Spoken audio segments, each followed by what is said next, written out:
I'm Brian Freise alongside Laura Duncan, and you're listening to the Triggered and True podcast. This is a podcast that's all about you, discovering you, going back for you, being with you. You're more than the pain you've experienced, the behaviors you're expressing, and the thoughts that run through your head. Together, we will find your true self, which has always been with you. It's just been covered up. Tune in as we show you how to feel your pain, get comfort, and go play as you return to you. It's time to transform from triggered to true. Hello, everyone, and welcome to this episode of Triggered and True. Laura, you're looking very summery today. I am. I'm very summery today. I'm sure We're having it's, cool weather here. It's only like 96 today. oh wow. Yeah, that's a cool front for Reading. About 115 today. We're having cool weather too, but unfortunately, in the Chicagoland area, a bunch of the cold front brought a bunch of smoke Oh to our no. area from wildfires in Canada. So it's kind of Reading-ish today. So Yes, have yes. you We're had known for our smoke fires. very bad yet this summer? No, we've only No. had like one fire and it wasn't that bad. Well, good, good. That's wonderful to hear. So today's topic is the title of today's episode is Judging Yourself, the Hidden Root of Judging Others. So I think, Sounds exciting. yeah, well, I think you might have to think about it for a second too. Yeah, you should say it Judging yourself, the hidden root of judging others. Now, if that makes absolutely no sense to you, that's fine. Because by the end of the episode, we're going to hope it makes sense. Okay. again.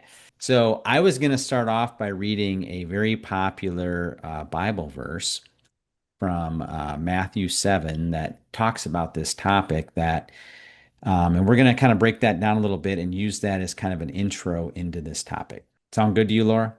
Sounds great. Let's intro. Laura, do you have a choice, or No, or I am I don't. just going to No, do what I'm going to Brian's the do, right? boss. Yeah, Yeah, right. exactly. I sometimes just do what I'm going to do, and It's then she great just gives me the evil eye if I have to. though. No, she doesn't have an evil eye. Laura does not have an evil eye. All right, so reading this from Matthew 7, verse 1, it says, "Judge not, that you be not judged, for with the judgment you pronounce, you will be judged. And with the measure you use, it will be measured to you." So I'm going to read it one more time. "Judge not, that you be not judged, for with the judgment you pronounce, you will be judged. And with the measure you use, it will be measured to you." Now, I feel like this verse gets misused a lot. And I Yeah. think how it gets misused is, someone's like, stop judging me, or, like it's almost used in a way of tattletale. like, Yeah. like you're doing that again.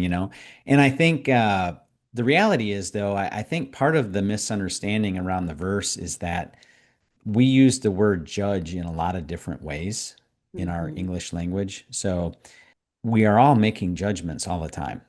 Always. As parents, I'm making judgments of, do I want my child to go stay at this person's house? Yeah. Do I want my child to get into the car with this person?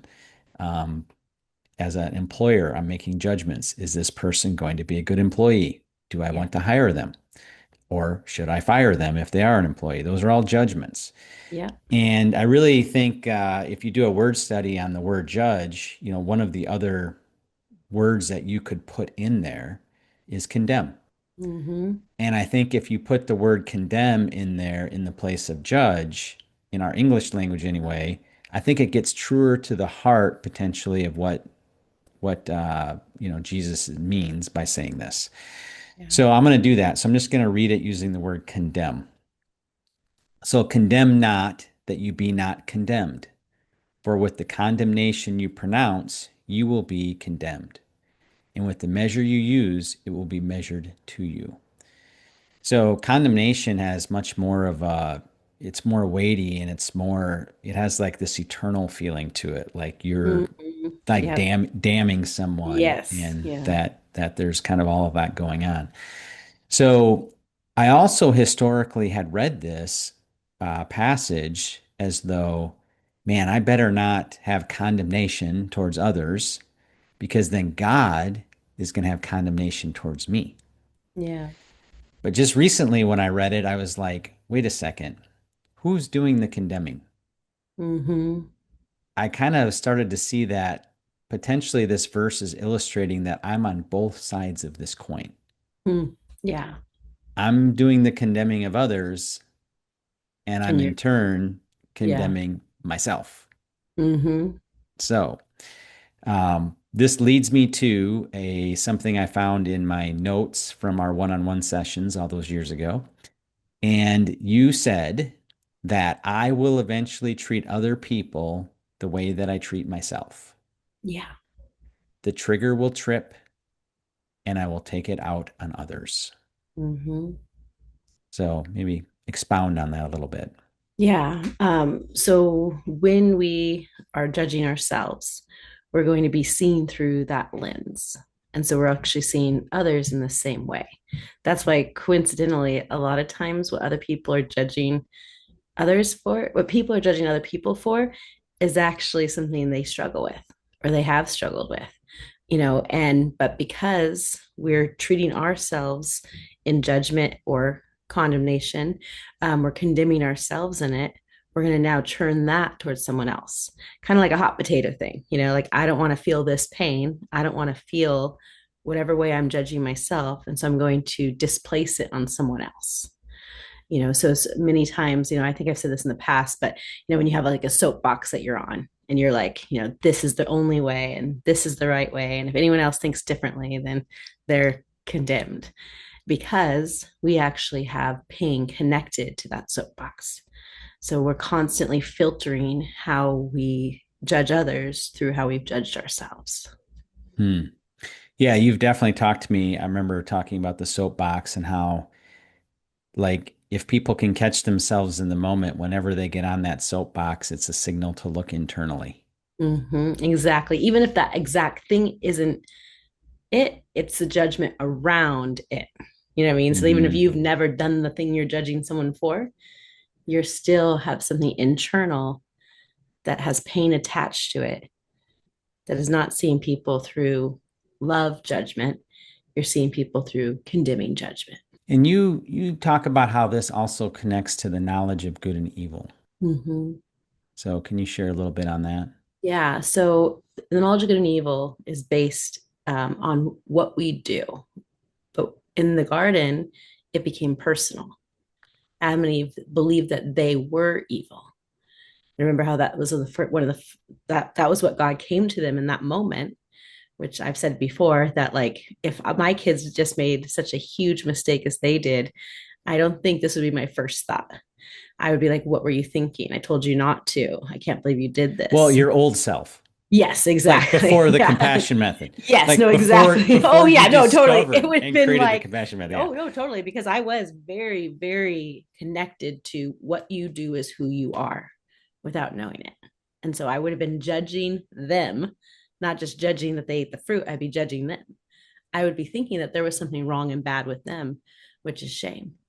And so God's first thing, though, he says to them, of all the things you could say, his opening statement is, who told you you were evil? That was his Hmm. biggest concern, because it became their identity. It became how they separated from God. It became how they saw themselves. So ultimately, how we see ourselves is also how we're going to judge ourselves. It is okay to judge behavior. We have judges, we go to court. I steal something, I go before a judge. The judge says, because you stole this is your consequence. But I'm not a thief. I stole something. And we can judge what people do. That's actually okay to judge what people do. But the problem is the judgment that we're talking about, the condemnation that we're talking about, it turns from judging a behavior, an action, to judging who the person is. So we're actually in our judgment. That's why I like that you use the word condemn. We're actually condemning God's creation. We're condemning the person. We're Hmm. saying that person is evil. Because think about, whenever we condemn, whenever we judge, we are actually saying that person's evil. So now we're seeing through the knowledge of good and evil. We're seeing the person. That's the devastation of shame, is that shame says what you do is who you are. And that's what we usually cannot separate when we pass judgment. Yeah, I'm also being reminded right now of the verse, the power of life and death is in the tongue. Yep. So we are Yeah. literally, and this is the thing, it's so much bigger. If it was just you did something wrong, it's external, but you are wrong, you are evil, you are what you did is personal. Hmm. I bet you a lot of people listening have never thought of when they're thinking harshly about someone Mm-hmm. or If judging you really someone. asked yourself, if you were honest with yourself, how do you see that person? And I've heard people say they're just a bad person. I've heard them say like things much worse than that. Like Yeah, they're just there's a other worthless words. piece of, and Yeah, stuff like that. And I'm like, there's been some other and choice I'm thinking words to added to myself, it. and now that I know, like from working with you, I know like, okay, well, that's what you think of yourself. Yep, exactly. Because the That's your heart internal is, dialogue about yep, yourself coming exactly. out, coming Because out. it's connected to our trigger. Our Yeah. judgment and a trigger are connected. So I have a wound that causes me to react and turn it back onto myself. And that's why there's never any change. That's why behaviors very often don't change, Yeah. because the person is not supported, they're condemned. Hmm. If the person's supported, their behaviors change. If the person's seen for who they are, I always talk to couples. Just yesterday, I talked to a couple and I was in reinforcing that when you see who that person is, it's one of the biggest gifts you can give them. They can be making mistakes and saying the wrong thing and doing the wrong thing. But when you hold fast, you hold steady in seeing who they are and are able to separate what they're doing and who they are, it's a powerful place to be in. And I've seen time and time again when a spouse is able to still see who that person is, regardless of what they're doing, the behavior almost always follows. Well, and I think for me, it helps me to see the little Yeah. side of them. Yep. Yeah. So if it's my spouse, I Yep. can see the little girl that's really Yep. scared. Yeah, exactly. Because that's But really, now she's not a little girl, she's a grown adult, and her and yes. her scared's coming out really, really ugly Really sometimes, adult like. really adult Exactly. like and scary. I And know. I laughed so hard just yesterday again. I was working with a client and she was really adamant that her behavior was not child behavior, it was adult behavior.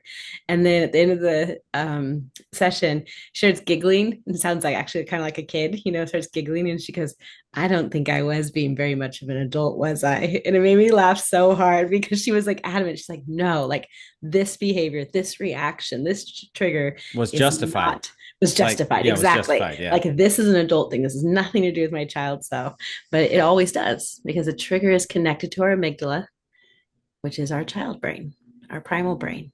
And that's where we're functioning from in that moment. Again, I keep reinforcing to people, your adults don't think like that.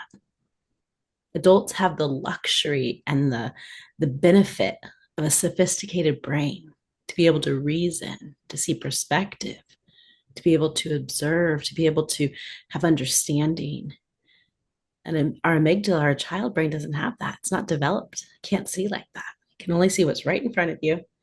And that's where judgment comes from. It comes from self judgment and how we judge others in a triggered state comes from the amygdala. And it actually reminds me of that story in the Bible when Solomon, right, where they come to with the baby and they're like, "Whose baby Yeah. is Yeah. Whose this?" baby is it? And Yeah, and then right. he says, Let's we're cut gonna. it. We're gonna Yeah, cut it in I was half. like, I And remember reading yeah. that when I was like 8 years old, being like, "Whoa, this is intense." The Bible actually is It's, really intense. We're gonna cut the baby in half, and then the real mom said, "No, don't," and gave the baby, and so that exposed what was going on. And the connection that I'm making with that story is the heart behind it will be connected to a sophisticated brain that was able to love that baby enough to not respond from the reaction from the child brain, but was able to react from the adult brain to be able to see that perspective. well, and I think, oh, before I go there, one other thing I read in my notes is something you shared with me all those years ago. You said, when we experience pain, we invite judgment. And we were actually talking about somebody specifically that I was having a hard time with, or it was actually an institution. So I am intentionally and unintentionally judging them. And you said, heal the pain and the judgment cease. Yeah. And the second part of it is you heal the pain and the shaming judgment ends and true wisdom judgment begins.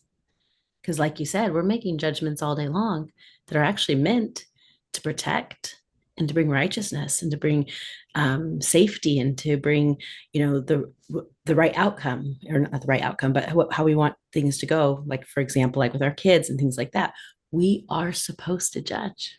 Yeah. And I think what you said there is really good because there's an element in culture, I think maybe today more so, so go back 50, 60 years ago, parenting things were very harsh. We were in that side of the ditch, I think, of being overly harsh. Mm-hmm. And potentially in today's time, where maybe have crossed over the road, and as humanity, we have a hard time staying on the road. We tend to get Yeah. in one ditch or the other. So Yeah. we're now maybe more in the ditch of, where we are to the point where we don't want to judge anything, you know, Mm-hmm. Exactly. because it's No. all raw, it's all bad. Oh yeah, like I mean, And no one's allowed to judge anything, and if you do, you're a horrible person. Even kind of like that scripture, like you're that you first read, like you're going to be condemned because you're having judgment, but we don't know the difference, and we actually need to have righteous judgment. right, right. And this is a thing that I've heard this explained different ways, and you explain it as, you know, what you do matters, but who you Mm-hmm. are matters more. Yeah, So what we do does matter. it does. Okay. There's no way around that. What Yeah. we do has consequences. It matters. So our triggered reactions, even though we know they're coming from pain, we can have Yep. compassion, we can have empathy, Yep.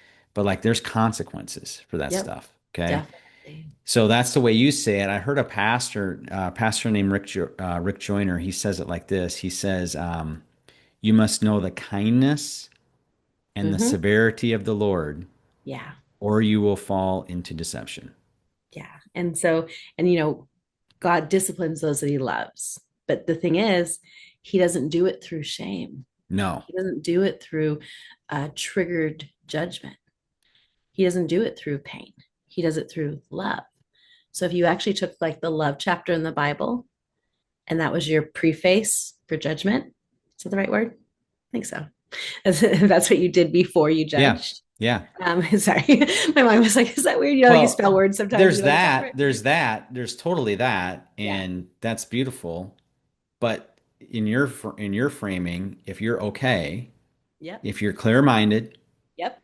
tender-hearted in that peace, you are living the love Yes. chapter, 1 Corinthians Yes. 13. You're Yep. embodying love is Exactly. patient, love is kind, it's Hmm. long-suffering. So you're You're doing all judging those from things. that. You're doing Yes. to bring it back to what I was saying, because I don't think I completely was clear on what I was saying about Solomon with the baby and everything like that. The when you can be able to when we're kind of exposed, and that's not just exposed for our negative things that we do, but also for the positive things that we do. It exposes the heart. So if love is in the heart, it exposes it. Yeah. And that is what's so important, because how many people, when they are judging someone, are judging from love? Right. Well, I think another way to put this is that if you're judging or you're doing what we have to do for discipline's sake and all these other things, Mm, is it more about me? exactly. Because And because almost because always it because is more what about Roman us. or what Matthew 7, when I read at the beginning, that's all about me. Yes. It's my pain getting Yep. displaced on someone else. Okay. Yes. Could it be justifiable? Well, sure. They might have did something stupid. Okay. Yeah. All right. So Yeah. there's always there's Probably. No, there's I'm just usually always kidding. something, right? So and then like you've talked about, the more justifiable it is, the harder it is to catch. Yep. But am I doing it from a place of being clear-minded, tender-hearted, and at peace? Yep. Because if I'm not, it's actually very selfish. Yes, Because it's about exactly. me, it's not about them. And what I've found, we have like distinct things like, that we all know like this is good and this is bad. But there's a lot of things that we have judgment on that aren't always even wrong. They're wrong Oh, to true. us. We They're think they're wrong. Yeah. yes, Oh gosh, exactly. yes. They're wrong to us because of our Yes. lens and our trigger The and way we our were brain raised or the way we where were we were raised, our raised. culture, our Exactly. tradition, Yes, we have what people so many of what those people things. spend money on, Yes. they And took in a lavish vacation, they're yes, irresponsible and yeah, exactly. We have totally. Yeah. all these judgments that Yeah. we're having that are not even based on like Like true true righteousness, reality. true right or Exactly. wrong. Yeah, Exactly. right, right. I'd Yeah. say that's actually more often than not Yeah, then when what we're it's judging legitimate where based everyone on. would agree that's a crime, that's a Yes, criminal offense. That's obviously wrong. exactly. Yes, but Yeah. we're judging on the daily from a triggered place from the things that are our opinion. Oh, look at the way they discipline their kids, Yes, or look at the exactly. way they spend Oh, their there's they spend their money. spend Yeah, their that's a big money. one. Yeah. I mean, how many You can tell people I got triggers around money. I keep bringing yeah. it up. Well, Yeah. I know. I always think it's so funny because, a lot of pastors in the last, 20 years have become more wealthy by traveling and writing books and Yeah. doing all those things. And so we have a lot of wealthy pastors. Now they're buying sports cars.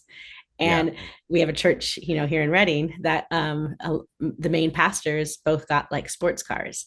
And whenever I'm in the community, like the first thing anyone says is, "How dare they? They're pastors. They're not humble. They're not doing the Lord's work. They bought a sports car," and I laugh about it because they earn their money. Yeah. One of our pastors doesn't even take a salary. He earns all his money through his books and his traveling and everything like that. He doesn't even take a salary from the church. But nobody knows that. Hmm. Nobody knows his extraordinary generosity. Nobody sees any of that. They just go, he has a sports car, so he is bad. Yeah. Right. Yeah. And those are things where there's no clear right and wrong, and you're And that's just what I'm saying. yeah. But we Right. have these adamant triggers about it. Why does it bother us if a pastor has a sports car? Why does that bother us? Hmm. I know I've had those judgments, not this Yeah. particular Yeah. situation, but you're talking about, but I've had those judgments of others about how they spend their money. And it's because money's a protector. Because Yes. money, if you have money, it keeps bad things away. You know what I'm Yeah. saying? And you're just going to go be frivolous And and if you spend it wasteful. frivolously, there's also this thing of like, I always would think like, oh, bad things are going to come. Yep. I made a mistake with money, a Yes. mistake, quote unquote, mistake. Yes. Like you Yes. said. So, But but then I anyway, always so laugh yeah, about that because you could have all the money in the world and the bad the thing still economy could comes. Yeah, crash and yeah. bad things can happen. But we And have the money isn't going to keep a health problem no. away and blah, blah, But blah. Yeah. again, you hit it on the nose. It's because it's a protector, whether it's money, whether it's our belief about right or wrong is a protector. Yeah. If I can make sure I'm always deciding who's right, who's wrong, who's right, who's wrong, who are the bad people, who are the good people, and if I can always know that, I'm not going to get hurt. Hmm. And if I can put the bad people far away from me and I can only keep good people close, I'll be okay. But guess what? The pain is already within us. No matter Right. how much we judge who's good and who's bad, we're not going to be able to get away from what's really hurting us. That Yeah. hidden root of how we actually judge ourselves, treat Mhm. ourselves. And one thing that I notice so strongly is self talk. Your self talk will show you your self judgment. Or your shame. Yeah, shame and judgment are like Yep, two sides of exactly. the same coin, right? Yeah, pay Yeah. attention. A lot of times when I'm working with clients, I'm like, whose voice is that? I believe we would never judge people if we knew from the heart and we were okay, like you said, clear minded, tender hearted, at peace. We'd have eyes to see. Hmm. Well, and from that place of being clear-minded, tender-hearted, and at peace, the Bible also says it's the kindness of the Lord that leads us to repentance. Kindness. I know Yeah. everyone's like, From we're going this to go in. God's going to clear-minded, judge. tender-hearted at peace, embodying, Yeah. First Corinthians 13, and love is patient and And kind. we're more hoping for like the lightning to come down and strike. Right, right, right. Yeah. Yeah. So, well, it's interesting how there's that tension between the kindness and the severity of the Lord, and I think we're really cutting through that. So Yeah. we're helping us properly frame that, and I love how that is translated in the Message Bible. I just want to read this. It's Romans 11:22 in the Message Bible. It says, Make sure you stay alert to these qualities of gentle kindness and ruthless severity that exist side by side in God. Hmm. Gentle kindness, side by side, ruthless severity. That ruthless severity is to protect us.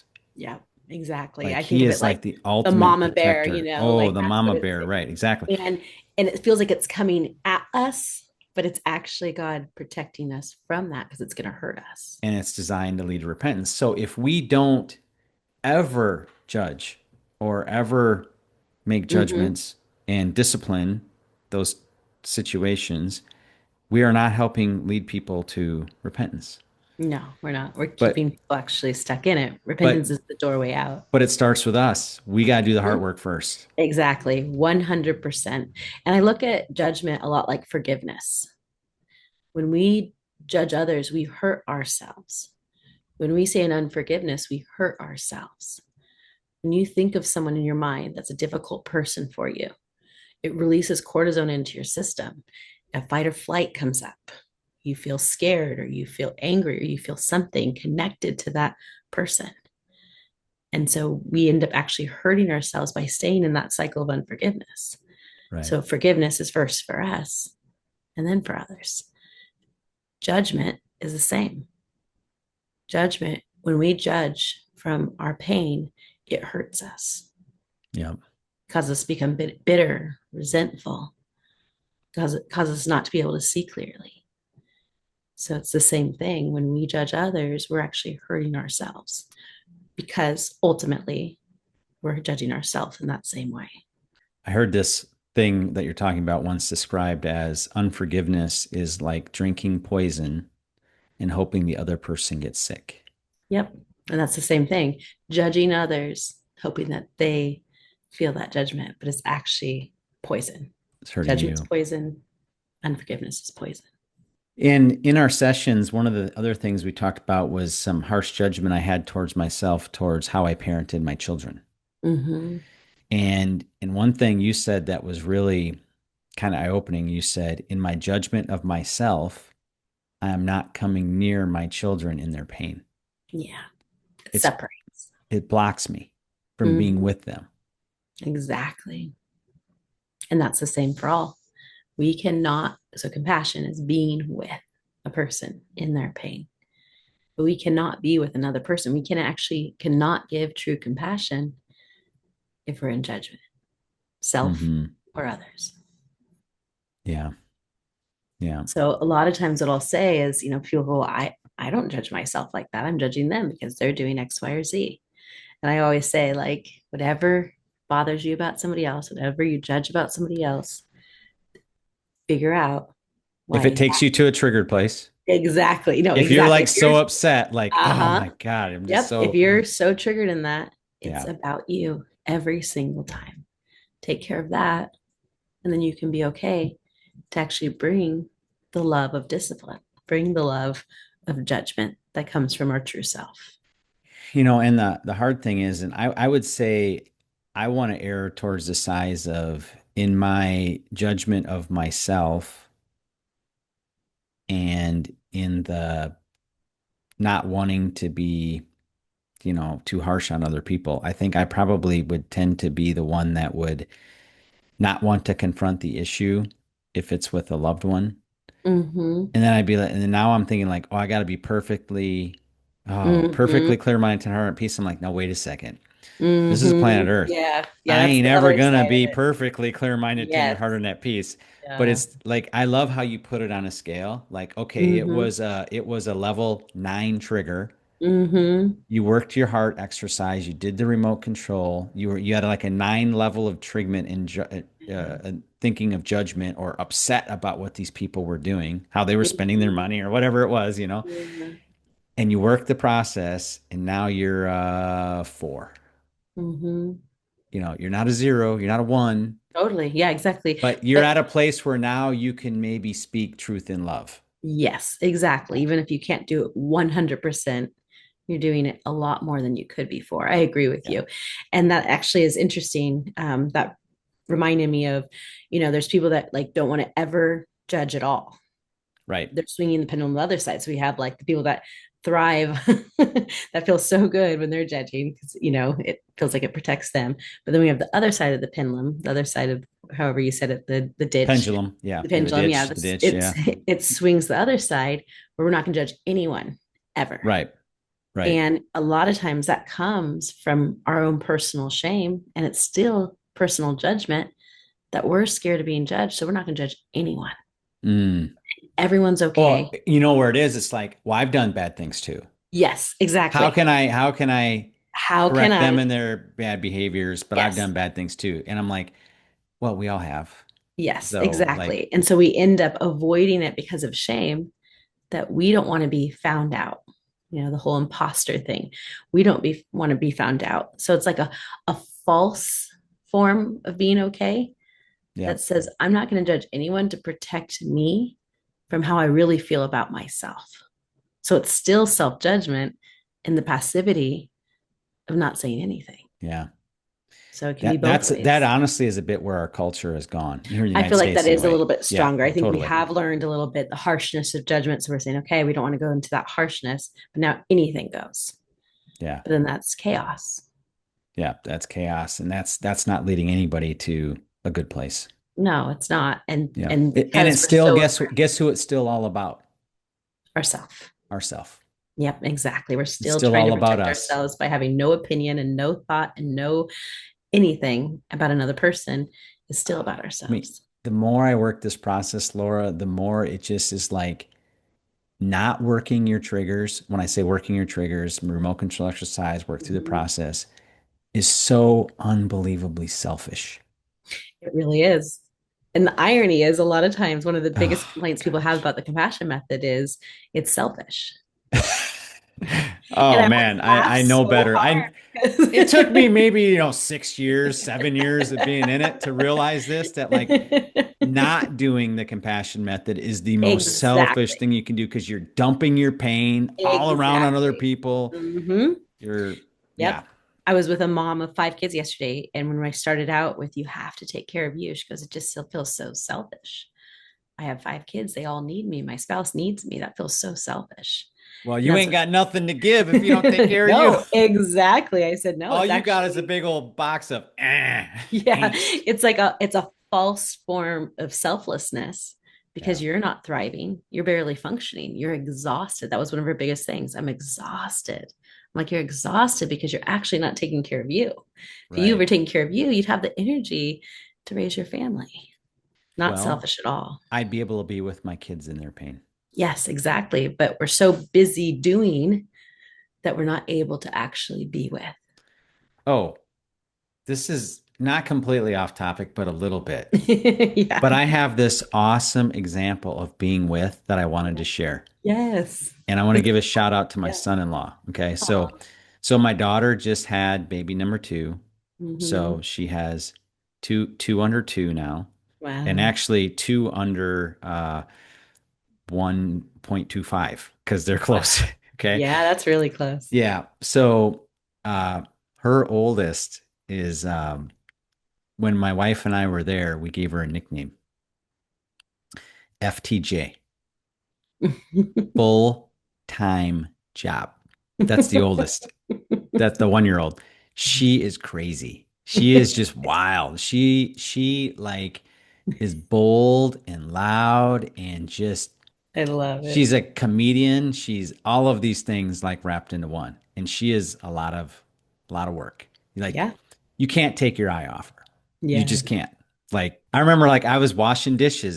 There's a period I was alone with her. I was washing dishes. I turned my head for like a second. I'm like, I can't do that. I gotta I gotta wash the dishes with my head turned back, watching her. But so anyway, she got really, really kind of over the top Yeah. and and then the newborns in the house and all that other stuff. So my son-in-law took her upstairs into her bedroom, turned the lights down low, and just sat with her in the Mm. bedroom. And she slowly came back Mm. down.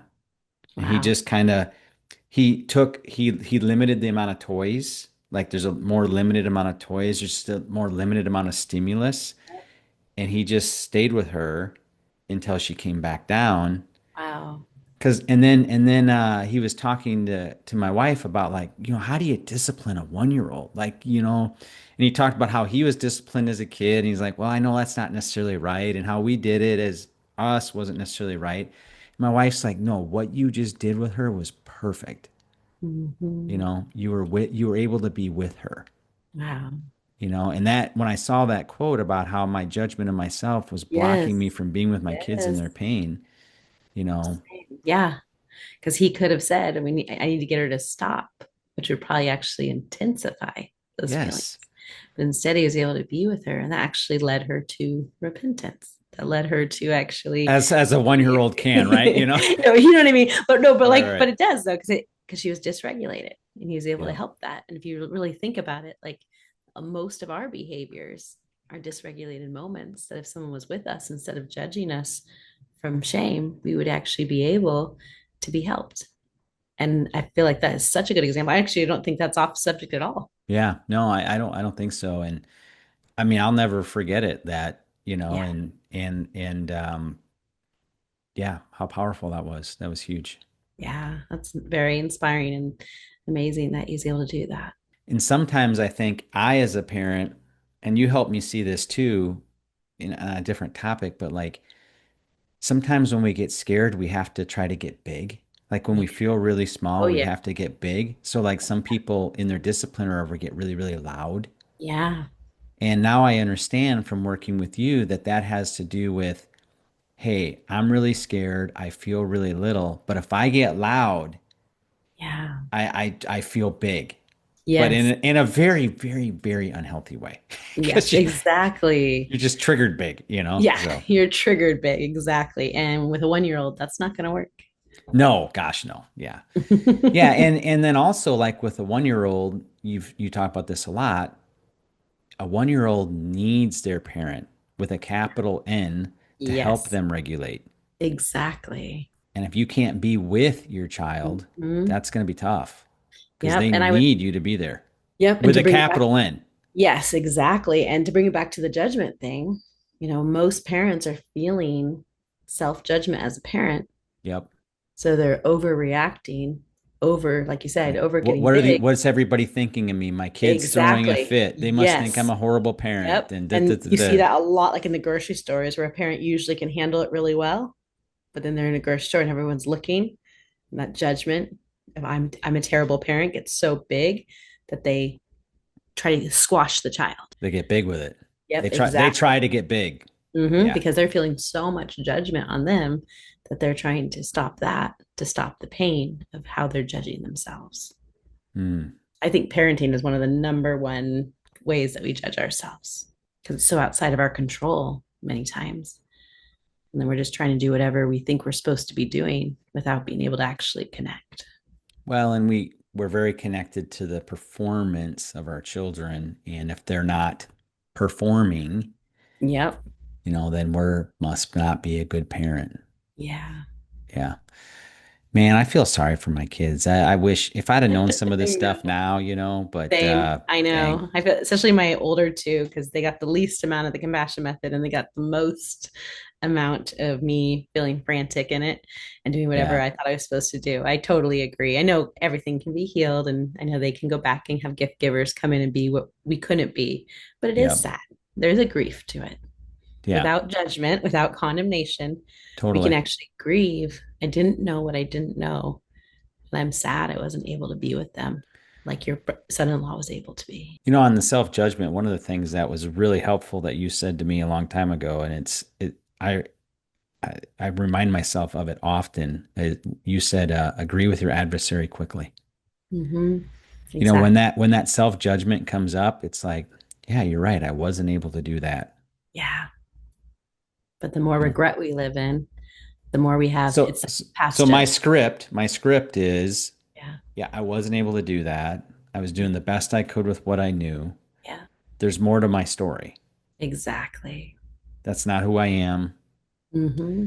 And then if I really need to, I can go back to the how am I seen words, which are Yep. still on my Exactly. on my desk right over Yep. there, And you know. reinforce this is who I And am, even if I wasn't doing it. This is who I am. and one And I of bet those it's, words yeah. on there is kind. One of Yeah. those words on there is kind, Do you so. see yourself with your, I know she's only one, but do you see yourself with your grandkids being able to see them a little bit differently? Yeah, especially as they get a little bit older and you can start to see their personality, Hmm. like, Yeah. okay, like there's her Yeah. personality. and Yeah. It's a little hard when they're just babies and because and yeah. honestly, like for me, like none of her behavior triggers me. It's just so because I'm That's what not I was, around. They live yeah. unfortunately a long ways away, so I'm not around them enough. So I don't get triggered by it. Yeah. But if I was with it day in day out, I'm sure it would get triggering. But Yeah. right now it's Totally. just cute as all get out. I But know. That's how I always feel I'm too. just like, but yeah, if I was in the middle of it every day, I mean, after a Yeah. while, the cuteness of it sometimes is going to wear off, and it's Yeah, going to be really hard. exactly. So I do have a piece of homework for everyone as we conclude today, and I think that piece of homework is to, we talk about, going to your trigger and doing the remote control exercise and so on and so forth. What I want everyone to do is to take a moment and just think through their life, recent, maybe even not so recent, of someone that they have had some very harsh feelings towards. Yeah. Someone, it could be a coworker, a relative, a spouse. It could be anybody that you've had some really, really harsh feelings towards. Mhm. And And also keep in mind, it can be someone you directly know, but it could be a people group, it oh could be yeah, government, true. it could be something that actually day in, day out Well, you're I still mean, like dealing the with. IRS and stuff, Yeah, that's no, totally exactly. Yeah. but that's acceptable. So we can Yeah, of course. Yeah, that's right, right, justifiable. right. Anyway, but anyway, so yeah, someone that you've had someone or some entity or yeah, Mhm. whatever, Yeah, that you've had that and dare to consider that there's something more than yeah, meets the eye, and it's an opportunity to look into your heart yeah, and just think, okay, I'm judging their behavior or their actions really harshly, or this group's actions really harshly. What's going on inside of me? What's my yeah, self-talk? yeah. And reminding also that being okay when you think about that person or Yeah. that entity, are you clear minded? Are you tenderhearted? Are you at peace? Sit Hmm. with each of those as you're connecting. Absolutely. So yeah, homework. Yeah, I think it's good because a lot of times we have these people that are constantly kind of in the back of our mind, and it can be on a daily basis or a weekly basis that we're constantly thinking about them, and it's wearing on us. And it's this judgment that's on autopilot, kind of. Yeah. Want to interrupt the judgment, the condemning, the energy that's being put forth, even on like a subconscious background way, because it's actually wearing on us. And look into my heart and Mm-hmm. identify, and I think identify with a soft emotion. Yeah. Yeah. Be able to get soft in it. And I know that feels so contrary when you're all big that this is just Right. wrong. That's what people a lot of times say. It's just wrong. Well, Try getting and the soft other in it. thing is, it might be. We're not saying it's not wrong, Yeah, people. We're not saying exactly. that. It probably is wrong. There's a good chance that whatever you're judging, maybe it is wrong, maybe it isn't, but it could be Yes. wrong. But being able to see how it connects to your trigger and how it connects to your self judgment. Yeah. Because we want to learn to live in a world where things are wrong, because Mm-hmm. in this world, there are a lot of things that are Yeah. wrong. But being able to do it from a place of okay, because that's Yeah. when we're going to see true justice come. Justice comes from From being peace. okay, from peace, not from being so triggered that we're not able to actually do justice. We're only able to do judgment. And that we can't be with. Mm-hmm. Yeah. Good deal. Well, we covered some amazing ground today, Laura. So thank you for Yeah.